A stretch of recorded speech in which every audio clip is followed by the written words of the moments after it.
कार्यक्रम को या किसी मीटिंग को चालू करने से पहले एक परिचय हो जाए तो ज़्यादा बेटर है। और परिचय में सबसे पहले मैं बता देता हूँ कि मेरा नाम कालूराम मीणा है और गांव मेरा डहरिया है और यह मॉडल स्कूल के अंदर में एज ए टीचर। ये ननसिंह राजपूत गुडलीन का गांव है और BO ऑफिस में MIS पोस्ट पर कार्यरत है।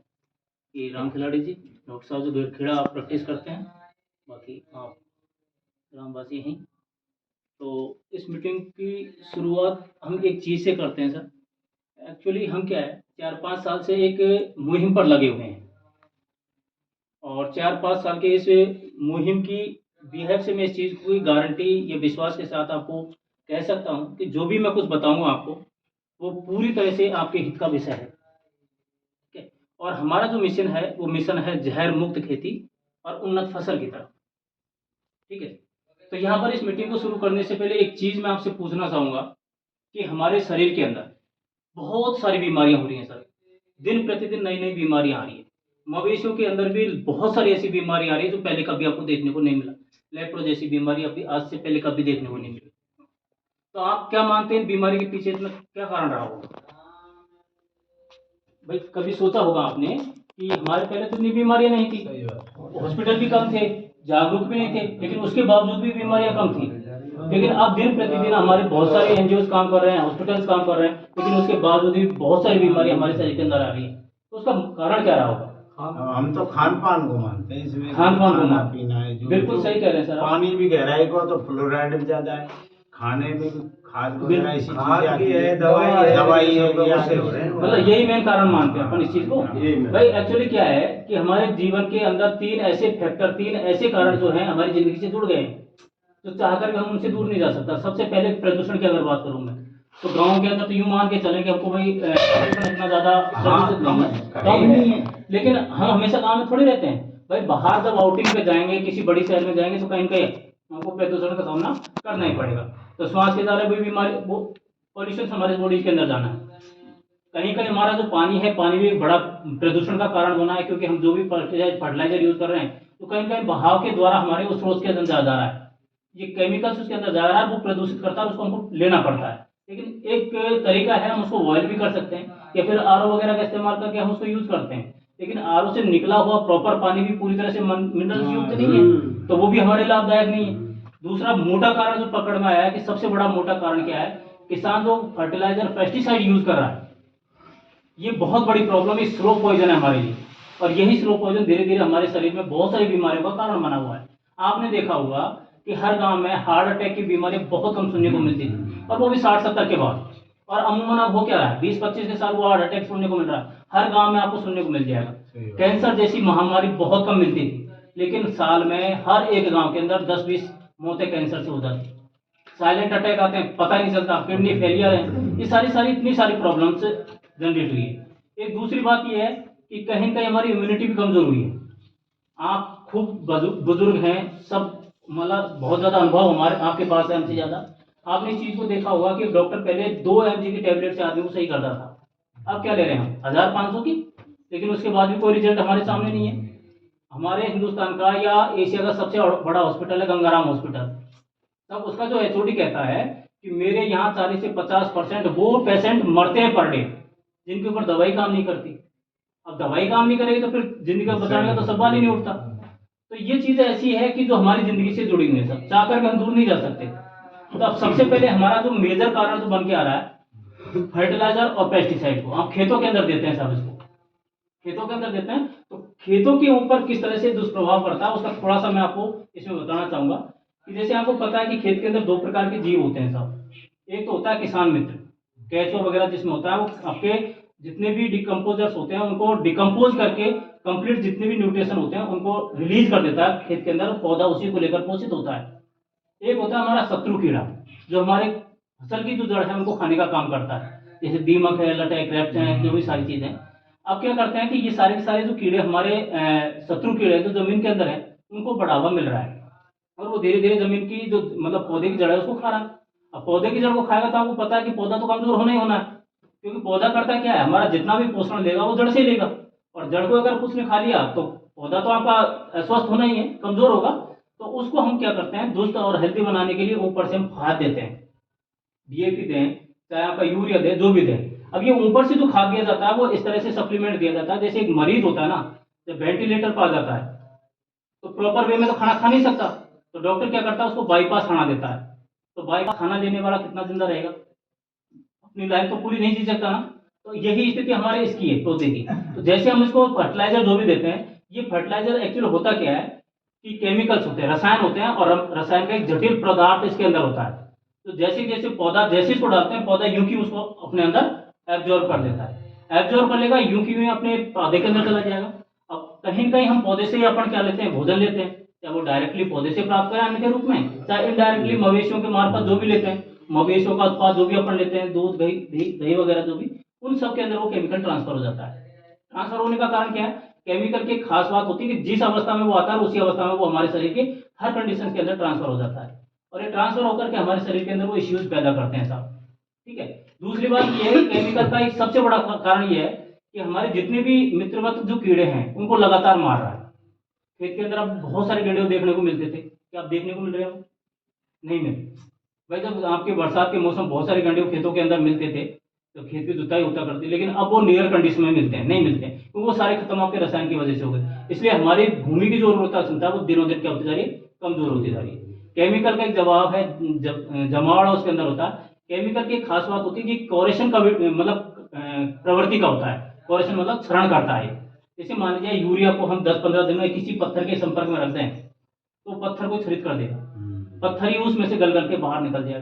तब आप अनुमान लगा सकते हो कि आपकी पत्थर जैसी चीज को अगर वो गला सकता है तो हमारी बॉडी का जो कोमल पार्ट्स होते हैं तो इसमें क्या कमी छोड़ता हो।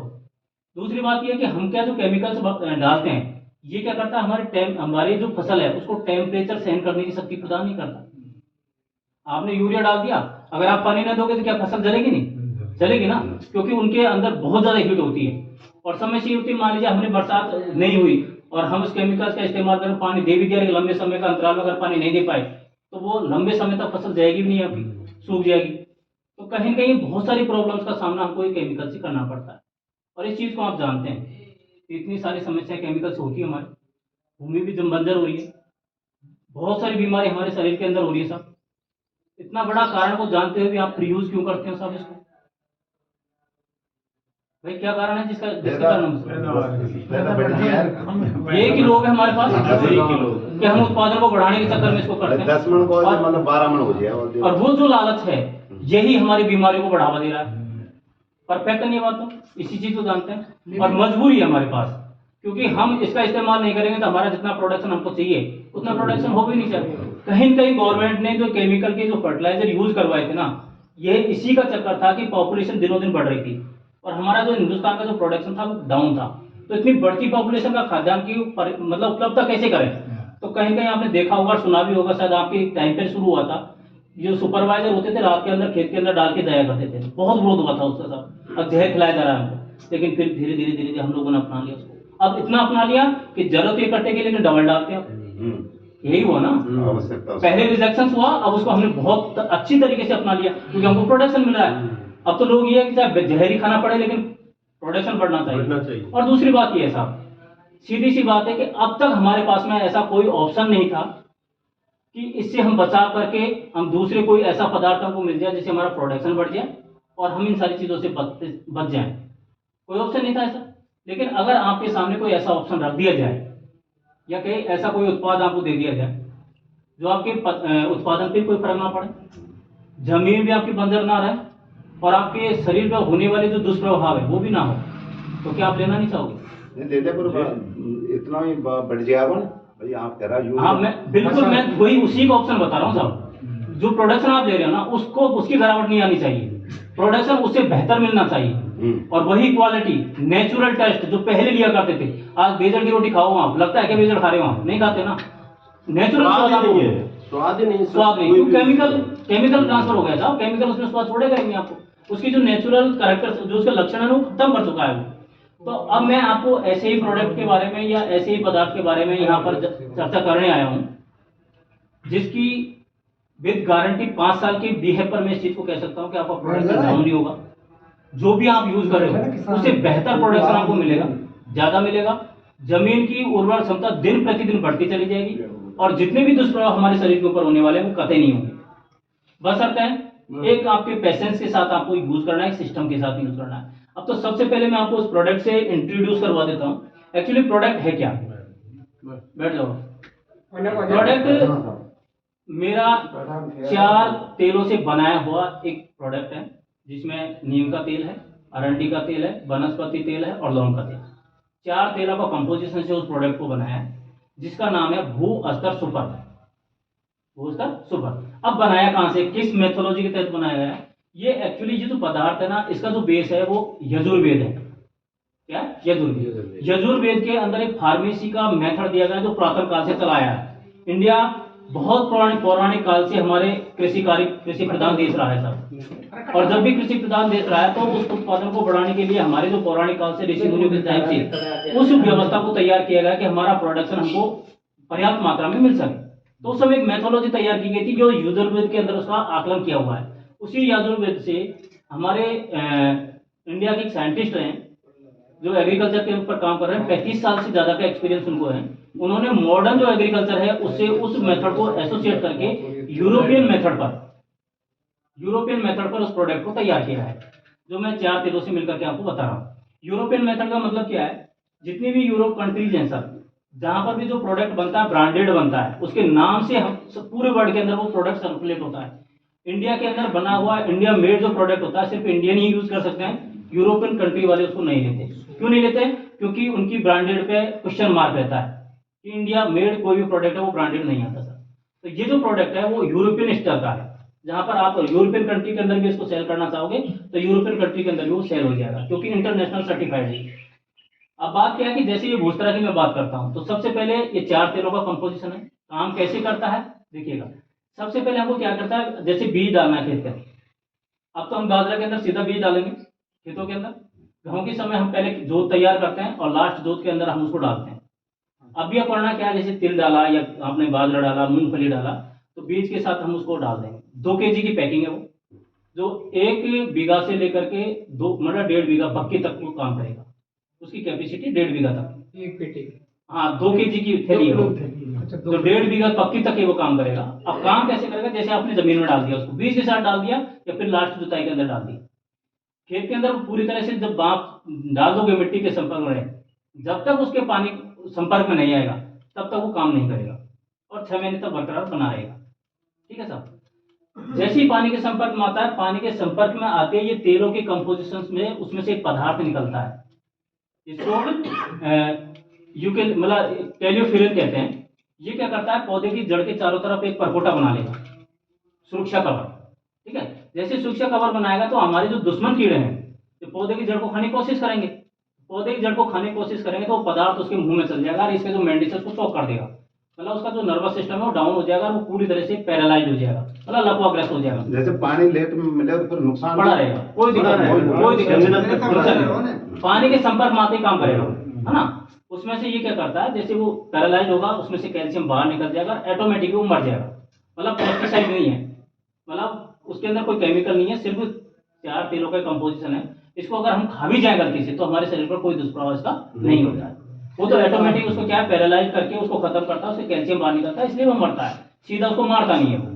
दूसरी बात ये है, जब आपको पता है कि ये कीड़ा जब हमारी जड़ को नहीं खा पाएगा तो हमारी जड़ तो मजबूत होनी है, और जड़ मजबूत हो गई तो गहराई में भी जाएगी, फैलेगी भी ज्यादा। और आपको पता है कि पौधे की जड़ जितनी ज्यादा फैलती है उतना ही ज्यादा जमीन से पोषक ले पाएगा वो। तो दूर से जमीन से वो पोषक तत्व आराम से ले पाएगा, और पर्याप्त मात्रा में अगर उसको पोषक मिलेंगे तो उसके साथ साथ में क्या है कि जब बाहर पौधा निकलेगा पूरा 95% से ऊपर सारे पौधे हेल्दी निकलेंगे, मतलब उन पर बीमारी लगने के अब चांस बहुत कम हो जाते हैं। बाहर निकलने के बाद अब उसमें से जो हेल्दी पौधा निकलेगा तो फुटान निकलेगी। जैसे गेहूं की बात करूं मैं, अमूमन गाँव में कितनी फुटान हो सकती है भाई नॉर्मल वे में? एक पेड़ में कितनी फुटान हो सकती है?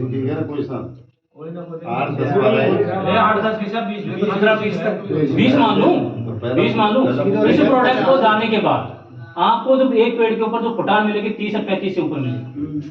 मेरे खुद की यूज किया है, गेहूं के अंदर 30-35 की फुटान, इसमें 25 नॉर्मल मान के चलो, इतनी फुटान इसमें मिलेगी। अब आप इस चीज को जानते हो, अगर पौधे के अंदर फुटान ज्यादा है तो बाल तो ज्यादा निकलेगी, निकलेगी ना। तो बाल ज्यादा निकलेगी तो प्रोडक्शन तो बढ़ना ही बढ़ना है। भाई अलग से तो कुछ नहीं करा ना मैं, प्रोडक्शन तो बढ़ना है। बाल अगर फुटान बढ़े तो बाल बढ़ेगी, बाल बढ़ेगी तो प्रोडक्शन बढ़ेगा। अब मैं बात करूं बाल की, तो कंपेरिजन दूसरे खेत की बाल की या उसी खेत के दूसरे पार्ट के अगर बाल की अपन तुलना करेंगे तो अपेक्षाकृत बड़ा भी मिलेगी। बाल की जो साइज है वो बड़ी मिलेगी, 6 इंच तक बड़ी मिलेगी आपको, ठीक है। 6 इंच तक की बड़ी मिलेगी। जब हम तुलनात्मक रूप से जब बीज का आकलन करेंगे एक एक बाल का, जिसके अंदर यूज किया है उसके अंदर और जिसके अंदर यूज नहीं किया उसके अंदर, दोनों बालों के अंदर जो बीज दाना है वो आपको ज्यादा ही मिलेगा। एक 6 इंच की बात 6 इंच की बात लगभग गेहूं की? गेहूं 6 इंच की तुम्हारा यही है, राम हो सकती है, हो सकती है, कोई बड़ी बात नहीं। अमूमन सामान्य तौर पर इसकी खास बात यह है कि पौधा पूरे खेत के अंदर समान रूप से मिलेगा आपको। इसमें वो नहीं कि एक कमजोर रहेगा एक बड़ा रहेगा, एक ऐसा नहीं, समान रूप से जो पैदा है वो केवल मिलेंगे आपको। अब एक बाल के अंदर कितने बीज मिल सकते हैं भाई? एक बाल के अंदर कितने बीज मिल सकते हैं?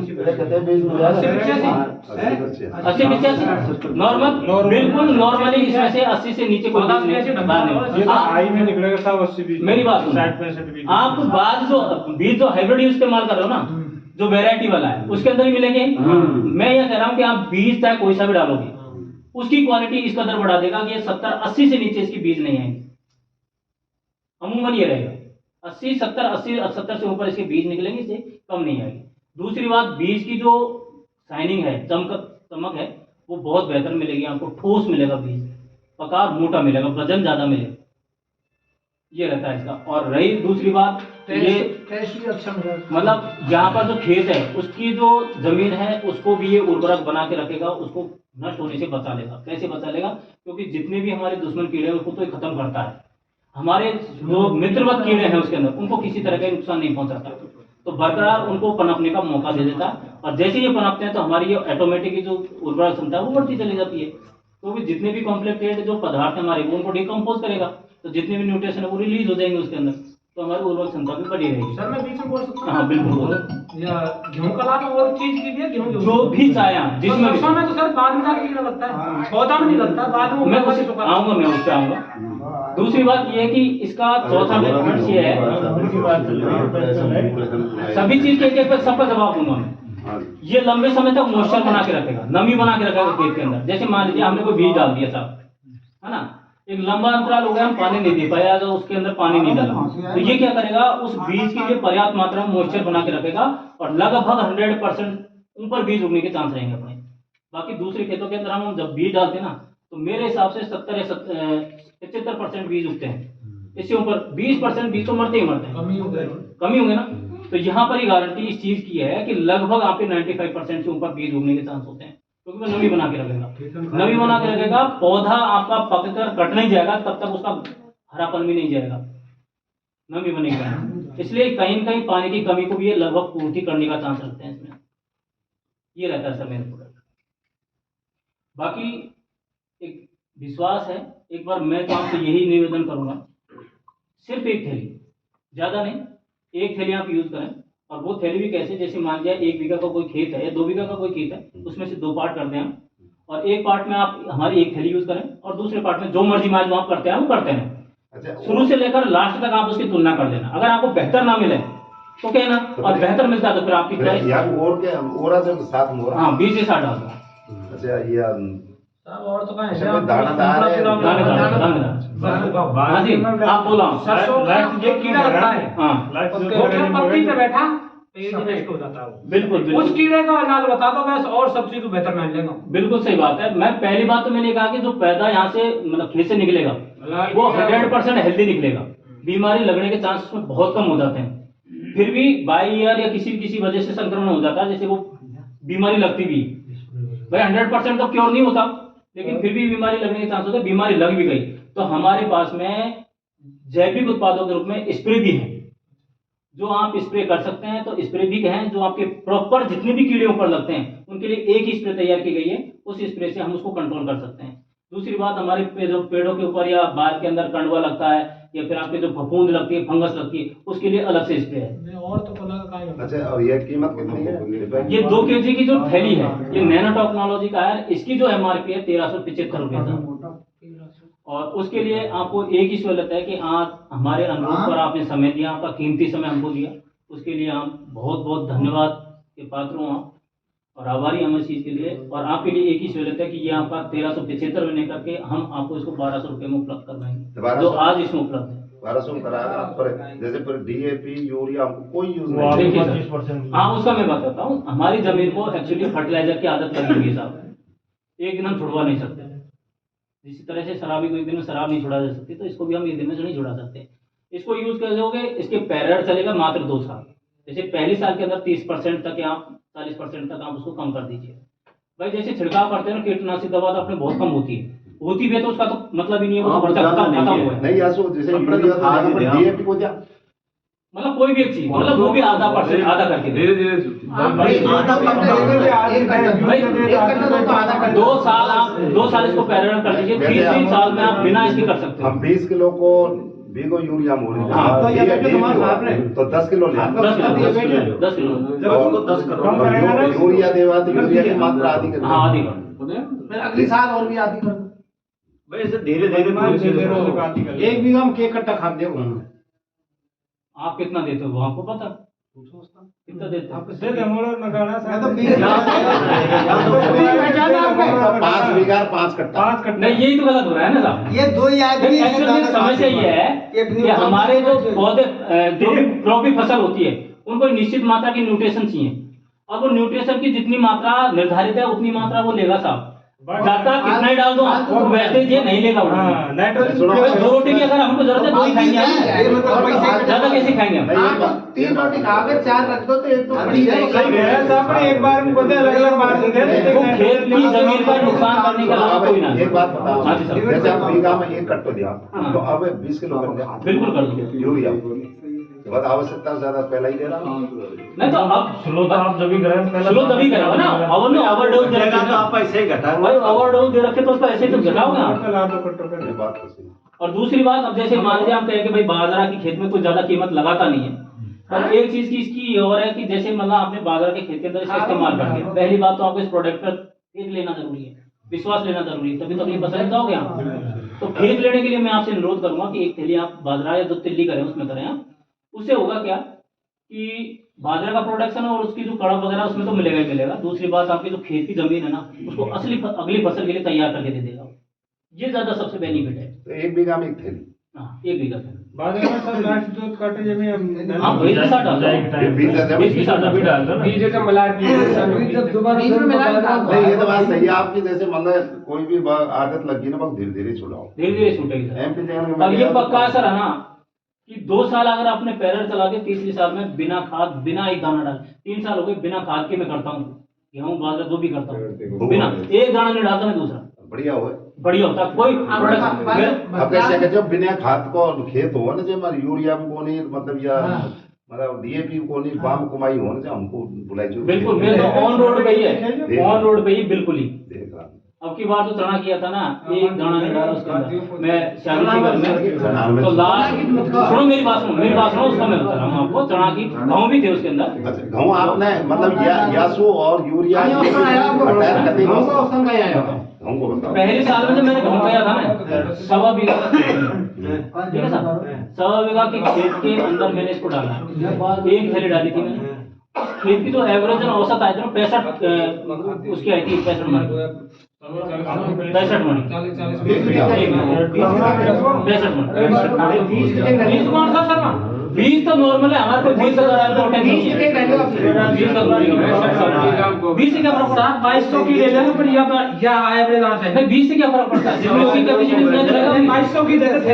हां दूसरी बात, भुगतान की मात्रा पर प्रोडक्शन क्यों बैठा है? प्रोडक्शन इस बड़ा एक भी पौधा ऐसा नहीं था जिसमें 25 से नीचे फुटान, 35 तक की फुटान थी उसमें।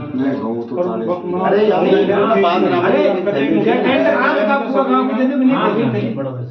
नहीं अभी तो बाजरा में समझो ना भाई, एक थैली बाजरा में लो ना अभी तो।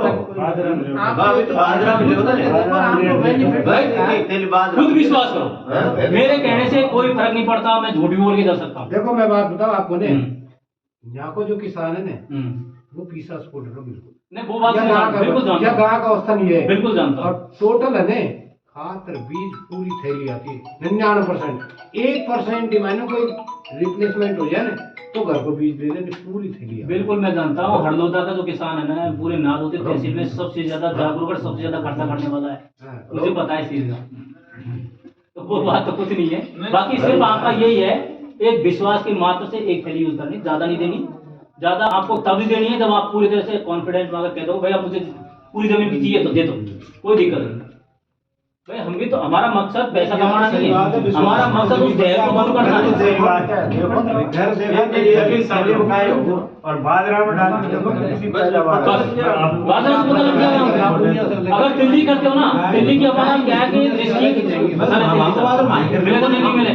दिल्ली के लिए क्या है कि हमारे पास में स्प्रे है जो ऊपर जाकर मूड बनता है ना उसका समाधान, कोई नुकसान करता उसका समाधान हमारे पास। अरे आप बाजरा करेगा हमसे बाजरा में ले लो सही भाई बाजरा में यूजिंग करो। अगर इनको डॉक्टर साहब सही नहीं हो नाम सही मामला नहीं हो जरा आगा के लिए और ले लेना फिर सरसों वगैरह सब डॉक्टर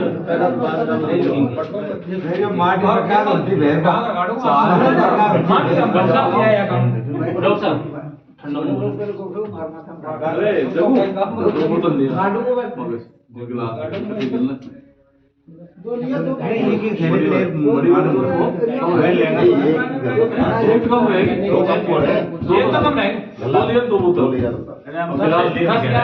लिया लिया दो ले ले 10-5 थैली जो स्टॉक में डाल दीजिए, कोई इमरजेंसी जरूरत पड़े कोई मोटरसाइकिल बच्चों ले लीजिए भाई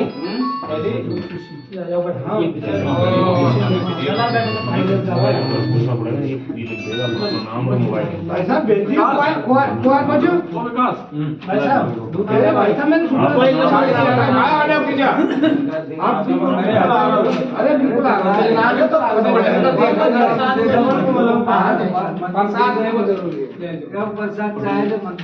अरे भाई जय हो किसान भाई फोटो किसान काय काय उपलब्ध हो जाएगा।